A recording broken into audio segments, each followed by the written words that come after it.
Hey everybody, welcome back to the channel once again. Yes, I am feeling much better, and I'm also in a really good mood because I just got done watching the Power Rangers Once and Always special on Netflix, and man, I got a lot to say about this. Now, is this movie cheesy? Is this movie corny? Absolutely. The dialogue is bad. The cinematography is awful. It's cheesy as all hell, corny, and I loved every single second of it. This is my childhood here, people. This is what I grew up watching. So I love the fact that it still keeps all that cheesy cornball goofiness that we loved when I was a kid. I didn't want them to change any of that. I want it to be just like I seen on the show. And I absolutely love the fact that they kept it so similar to the show.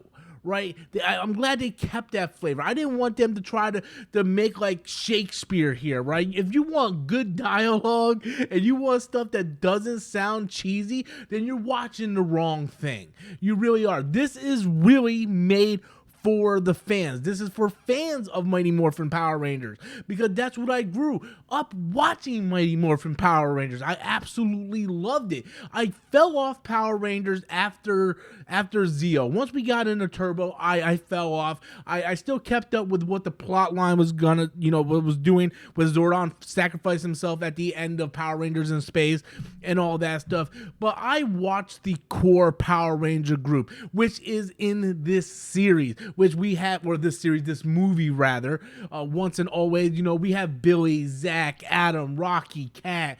We have nods to the other Rangers like Jason, Kimberly, and Tommy, and that's what I really love. Like, this is a love letter to us, the fans who grew up with this property. So the overall premise of this movie, this like 55-minute movie, which I think is a fantastic length, and I hope is successful enough for us to get another one, right? I would like to see another one, maybe get some other people back. I think that would be really awesome. But the overall premise of this, the overall movie here, is Rita Repulsa's back. She's in this new mechanical robotic form, and this has a lot to do with what Billy was doing.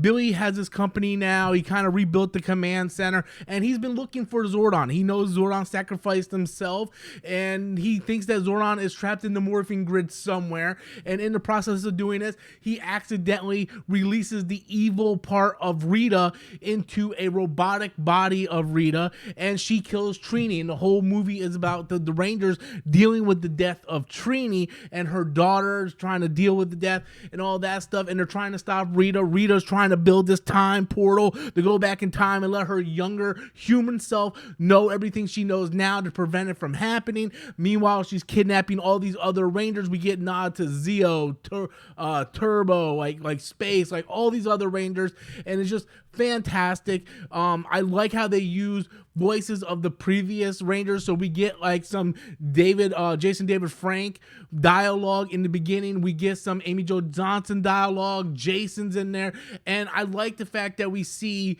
Zach really kind of be on screen for the first time with Rocky, Adam, and Aisha, which did not happen in the original series. So I was like, oh, that's really cool, right? It's like these two different generations of Rangers coming together. I mean, there is a lot of different story plots and elements within here, and I don't want to spoil it for anybody who hasn't seen it yet, but there's stuff that goes on in this movie about like what's going on in Tommy's life, Kat and different relationships and stuff, and there's so many different things, and I don't want to spoil it for you guys. I think that's something that you really have to experience for yourself, and I will tell you what, the end made me bawl like a baby. I was fine all the way up until the last scene.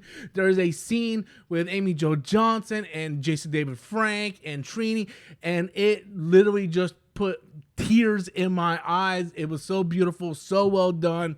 I'm getting kind of emotional thinking about it, but if you are a fan of Mighty Morphin Power Rangers. If you grew up with Mighty Morphin Power Rangers, this is made for you. This is tailor-made for you. This isn't for your snobby critics. We talked about this before here on the channel about why critics gave the Super Mario Brothers movie bad reviews, but yet audience seemed to like it. It's okay for a movie or a series or a special to be made for the fans and not have to worry about the critics kind of attack them for that.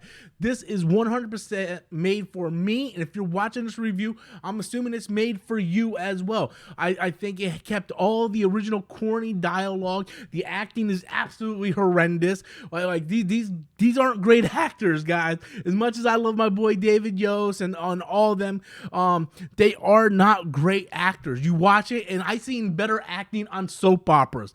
Days of Our Lives has better acting than we see in this special. But that's what we grew up loving. That's what I wanted to see. And I want to see another one. I want a Once and Always Part 2. I want to see something with Lord Zed. I want to see more. I really, really want to see more. So overall, absolutely, positively loved this special. It was everything that I was looking forward to, and it gave me that and more. And I was super happy to just spend 55 minutes watching this. I do have one little nitpick though. I wish they would have used the actual Megazord suit and everything instead of doing CGI. I understand that's more easier to do, but I wish they would have done the more practical Megazord stuff like they did back in the series with the Super Sentai footage and all that. I wish they would have done that. Don't know how expensive that would have been, but I would have much preferred that over the CGI that we got toward the end. But other than that, absolutely fantastic, a great time, great love letter to us, us Power Ranger fans, and overall left with tears in my eyes and a smile on my face, and I was just thoroughly happy. But that's just my thoughts on it, guys. I want to know what you guys think. Have you seen the Power Rangers special Once and Always? Be sure to leave those comments in the comment box below. How do you guys feel about it? And until next time, as always, I am Robert Storms, and that's my opinion.